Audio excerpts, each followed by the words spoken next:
Hello all, எல்லாருக்கும் வணக்கம். இந்த வீடியோவில் வெப் டெவலப்மெண்ட்டோட இன்ட்ரடக்ஷன் தான் பார்க்க போகிறோம். Let's get started.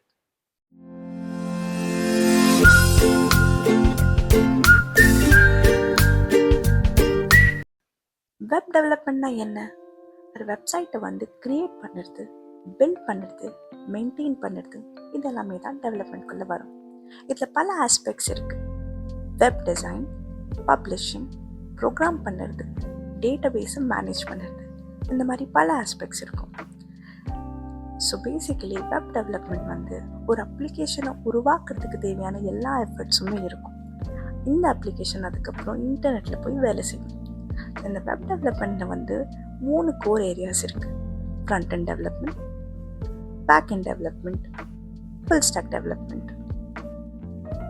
So first நம்ம ஃப்ரண்ட் அண்ட் டெவலப்மெண்ட் பற்றி தெரிஞ்சுக்கலாம். ஒரு யூசர் ஒரு வெப்சைட் லான்ச் பண்ண உடனே அந்த வெப்சைட் கூட டிரெக்டாக இன்டராக்ட் பண்ணுற அந்த பார்ட்டை தான் நம்ம ஃப்ரண்ட் எண்ட்னு சொல்லுவோம். ஸோ ஃப்ரண்ட் எண்டில் நிறைய திங்ஸ் இன்வால்வ்டாக இருக்கும். ஒரு வெப்சைட்டோடைய ஸ்ட்ரக்சரை எப்படி டிசைன் பண்ணுறது, அதோடைய லே அவுட்டை எப்படி டிசைன் பண்ணுறது, அந்த வெப்சைட்டோடைய பிஹேவியர் எப்படி இருக்கணும்னு டிசைட் பண்ணுறது, இது எல்லாமே நம்ம ஃப்ரண்ட் எண்டில் தான் செய்வோம். ஃப்ரண்ட் எண்டை கிளைண்ட் சைட் ஆஃப் தி அப்ளிகேஷனை கூட சொல்லுவாங்க. இப்போ ஃப்ரண்ட் அண்ட் டெவலப்மெண்ட் நீங்கள் கற்றுக்கிறதுக்காக நீங்கள் என்னெல்லாம் தெரிஞ்சுக்கணும்னு பார்க்கலாம். முதல்ல நீங்கள் இன்டர்நெட் எப்படி ஒர்க் ஆகுதுன்னு கற்றுக்கணும். அதுக்கப்புறம் HTML ஸ்டார்ட் பண்ணணும். HTML முடிஞ்சதுக்கப்புறம் அந்த பேஜை எப்படி ஸ்டைல் பண்ணணும்னு கற்றுக்கணும். அதுக்காக நீங்கள் CSS போகணும். CSS முடிஞ்சதுக்கப்புறம் உங்கள் வெப்சைட்டுக்கு இன்டராக்டிவிட்டி கொண்டு வர ஜாவாஸ்கிரிப்ட் கற்றுக்கணும். ஜாவாஸ்கிரிப்ட்க்கு அப்புறமா மொபைல் ஃப்ரண்ட் ஃப்ரேம்ஒர்க்ஸ் கற்றுக்கணும். அதுக்கப்புறம் VCS, அப்புறம் VCS ஹோஸ்டிங் கற்றுக்கணும். இப்போ இதில் சில இம்பார்ட்டண்ட்டான சப் டாபிக்ஸை பார்க்கலாம். ஒர்க்கிங் ஆஃப் இன்டர்நெட்டில் 4 இம்பார்ட்டண்ட் நெட்ஒர்க்ஸ் இருக்குது. HTTP, DNS, hosting, browsers.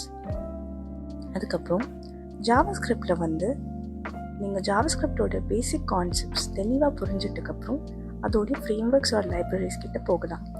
ஜாவாஸ்கிரிப்டில் நிறைய ஃப்ரேம்ஒர்க்ஸ் இருக்குது. அதில் காமனான ஃப்ரேம்ஒர்க்ஸ் ரியாக்ட், நெக்ஸ்ட், ஆங்குலர், இதெல்லாம் தான். அதில் உங்கள் தேவைக்கு ஏற்ற மாதிரி நீங்கள் செலக்ட் பண்ணி படிக்கலாம். அதுக்கப்புறமா வெர்ஷன் கண்ட்ரோல் சிஸ்டம், அப்புறம் VCS ஹோஸ்டிங். இதை பற்றி நிறைய நம்ம ஃப்யூச்சர் வீடியோஸில் தெரிஞ்சுக்கலாம். இது வெர்ஷன் கண்ட்ரோல் சிஸ்டமில் கிட் ஒரு எக்ஸாம்பிளாக கொடுத்துருக்கேன். அப்புறம் ஹோஸ்டிங்கில் GitHub, GitLab, Bitbucket, இதெல்லாம் எக்ஸாம்பிளாக கொடுத்துருக்கேன். பேக் அண்ட் டெவலப்மெண்ட், இதுதான் ஒரு வெப்சைட்டோடைய பேக் போன். ஃப்ரண்ட் எண்ட் ஒரு வெப்சைட்டோடைய கிளைண்ட் சைடுனா, பேக் எண்ட்னா ஒரு வெப்சைட்டோடைய சர்வர் சைடு. எந்த பார்ட் ஆஃப் வெப்சைட்டை யூசர்ஸால் பார்க்கவோ ட்ராக் பண்ணவோ முடியாது. இங்கே தான் நம்ம டேட்டாவை மேனேஜ் பண்ணுவோம், ஸ்டோர் பண்ணுவோம்.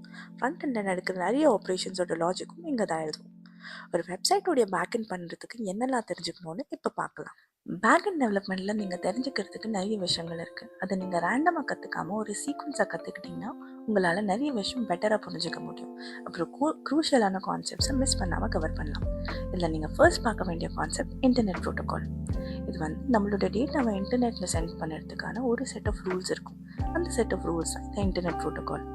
பேக்கேஜ் மேனேஜர்ஸ், நம்மளுடைய ப்ராஜெக்டில் இருக்க லைப்ரரிஸ் அண்ட் டிபெண்டன்சிஸை மேனேஜ் பண்ணுறதுக்கு ஒரு செட் ஆஃப் டூல்ஸ் இருக்கும். அதுதான் இந்த பேக்கேஜ் மேனேஜர்ஸ். அதுக்கப்புறம் நீங்கள் ப்ரோக்ராமிங் லாங்குவேஜஸ் செலக்ட் பண்ணி படிக்கலாம். உங்கள் தேவைக்கு ஏற்ற மாதிரியோ இல்லை கம்ஃபர்ட்க்கு ஏற்ற மாதிரியோ நீங்கள் ஒரு லாங்குவேஜை செலக்ட் பண்ணணும். ஜாவா, ஜாவாஸ்கிரிப்ட், பைத்தான், இந்த மாதிரி நிறைய லாங்குவேஜஸ் இருக்குது. நீங்கள் எந்த லாங்குவேஜில் ஒன்ஸ் கம்ஃபர்டபுள் ஆகிட்டீங்க, உங்களால் நல்லா கோட் பண்ண முடியுதுன்னா நீங்கள் அதுக்கேற்ற ஃப்ரேம்ஒர்க்கை செலக்ட் பண்ணலாம். பேக்லேயும் நிறைய ஃப்ரேம்ஒர்க்ஸ் இருக்குது. உங்கள் லாங்குவேஜ்க்கு ஏற்ற ஃப்ரேம்ஒர்க்கை நீங்கள் செலக்ட் பண்ணி ஸ்டார்ட் பண்ணலாம். எக்ஸாம்பிள்ஸ் Django, ExpressJS, இதெல்லாம் தான் பேக் அண்ட் ஃப்ரேம்ஒர்க்ஸோடைய எக்ஸாம்பிள். இதுக்கப்புறமா டேட்டாபேஸ் கற்றுக்க நீங்கள் ஸ்டார்ட் பண்ணலாம். டேட்டாபேஸில் ரிலேஷனல், நான் ரிலேஷன், அந்த மாதிரி 2 டிஃப்ரெண்ட் டைப்ஸ் ஆஃப் டேட்டாபேஸ் இருக்குது. நீங்கள் லாங்குவேஜ் அண்ட் டேட்டாபேஸ் கற்றுக்கிட்டதுக்கப்புறமா API டெவலப் பண்ண ரெடி ஆகிடுவீங்க. API டெவலப்மெண்ட் ஒரு அப்ளிகேஷனுக்கு ரொம்ப க்ரூஷியலான ஒரு ஸ்டெப். இது மூலியமாக தான் ஒரு சர்வீஸ்லேருந்து இன்னொரு சர்வீஸ்க்கு நீங்கள் கம்யூனிகேட் பண்ண முடியும். எக்ஸாம்பிள், உங்கள் பேக் எண்டும் உங்கள் ஃப்ரண்ட் எண்டும் API மூலியமாக தான் கம்யூனிகேட் ஆகும். ஃபுல் ஸ்டாக் டெவலப்மெண்ட், ஒரு வெப்சைட்டோடைய ஃப்ரண்ட் எண்ட் அண்ட் பேக் ரெண்டும் சேர்ந்து பில்ட் பண்ணுறது தான் ஃபுல் ஸ்டாக் டெவலப்மெண்ட். ஒரு ஃப்ரண்ட் எண்ட் டெவலப்பர் ஃப்ரண்ட் எண்டில் மட்டும்தான் ஃபோக்கஸ் பண்ணுவாங்க. ஒரு பேக் எண்ட் டெவலப்பர் பேக் எண்டோடைய நீட்ஸை மட்டும்தான் பில்ட் பண்ணுவாங்க. ஆனால் ஒரு full stack developer end to எண்டாக ஒரு அப்ளிகேஷனை டெவலப் பண்ணுவாங்க. இந்த எண்ட் டு எண்டில் front and and back end ரெண்டுமே இன்வால்வ்டாக இருக்கும். ஃப்ரண்ட் அண்ட் பேக் எண்ட் இது ரெண்டுமே தான் ஒரு அப்ளிகேஷன் டெவலப்மெண்ட்டை கம்ப்ளீட் பண்ணும்.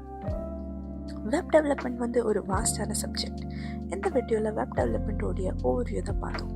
நெக்ஸ்ட் வீடியோஸில் இண்டிவிஜுவல் டாபிக்ஸை இன்டெப்த்தாக பார்க்கலாம். I hope you enjoyed the video.